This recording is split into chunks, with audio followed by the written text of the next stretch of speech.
Hey guys, today I'm doing a video on how to start a fire in snowy and rainy conditions. As you can tell, it snowed quite a bit on us, but I figured today would be a good day to get out and do this. Let everybody know how easy it can be if you know what you're doing. So just kind of keep watching and I'll show you what you want to do to get this going. The first thing, I guess I'll go ahead and get this out of the way first, is you want to dig kind of just clear out an area where you can start a fire. I'm not going to start a huge one, but I got a little spot dug out right there for it. I'm going to go gather some kindling for the fire, and I'll be right back. The next step you guys want to do is obviously get some wood for it, and you want to get stuff that's not on the ground, because anything that's on the ground, when it rains or when it snows, it's going to be completely drenched. So you want to get stuff that's kind of in the trees, like this cedar tree here. It's got all these branches here that are going to make really good kindling. But I wanted to show you guys, whenever you hear that sound, it sounds like a fire crackling. That means it's good to use for a fire. And you want to get some thick stuff, some medium-sized stuff, and some smaller stuff. Then you want to get some really small stuff to light the fire. And I'll show you guys how to get some material gathered up, probably off of a cedar tree, so that you can start this fire. So just keep watching. Okay guys, this is kind of what you want. You kind of want the big stuff right there. You want that on the bottom, and you can see how it's going long ways. And then you want the second layer to be stacked kind of sideways on it, like this right here, second layer. Then the third layer right here again is long ways. Then you got the small stuff I stacked on top, kind of made a pyramid. I got an opening right there. And I'm going to gather some materials to ignite it, and I'll be right back. Okay guys, we're back. This is what I got for ignition source. That's just bark from a cedar tree.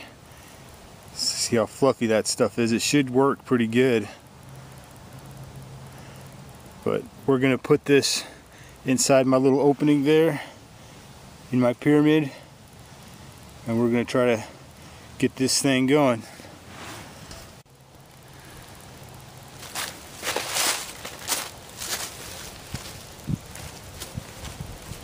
Okay guys, we got everything together.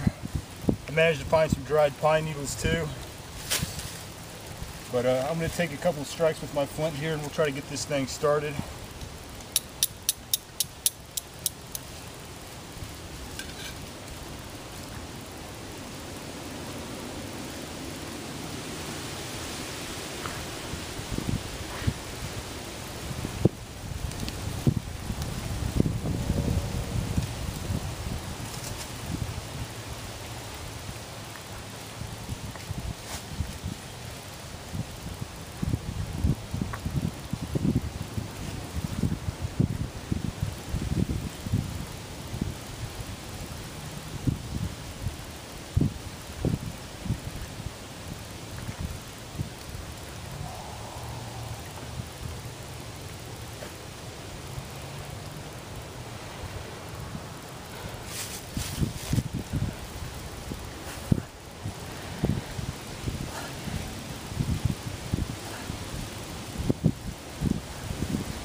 Okay, it's going right now, but I'll come back here in a few minutes and show you guys how it burns from the top down and how good this fire really is for wet conditions. So just keep watching.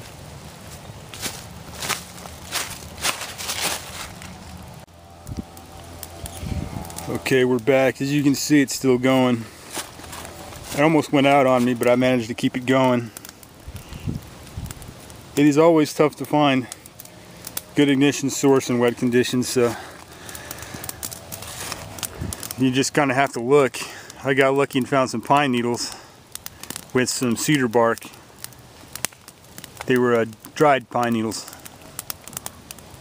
As you can see, it's burning from the top down just like a candle. That's why they call it the upside down fire, and they call it a pyramid fire too, and there's a couple other names I think for it. But it's a really effective fire, and you can get this thing as hot as you want it and last as long. This will probably last me at least maybe an hour and a half, maybe 2 hours if I'm lucky. But this is only a small fire. It's been going for about, I don't know, 20 minutes or so.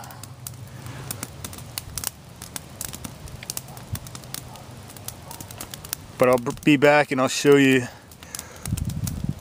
what it looks like after it's burned down a little bit further. This is our fire at about probably an hour and a half.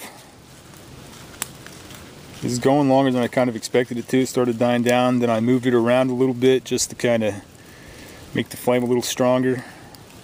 As you can see, it's still going pretty good. It might make the 2-hour mark, but it's hard to say right now. But you can always throw more wood on it if you want to get it to last longer, if you wanted to, but I'm not going to do that. I'm just going to let it die out, burn down to embers. I'll come back and show you guys what that looks like, and that'll probably be where I end it. Okay guys, here it is, brought down to embers. You can see, I'm sure you can see that. Yeah, embers are still going.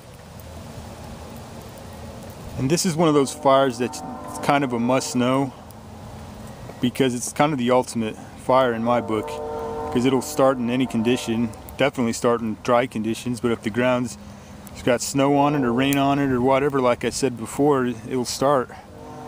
You just have to know how to do it. But this is where I'm going to call it quits for this video. I appreciate your views, any comments, and I always appreciate any subscribers. Thanks for watching, guys.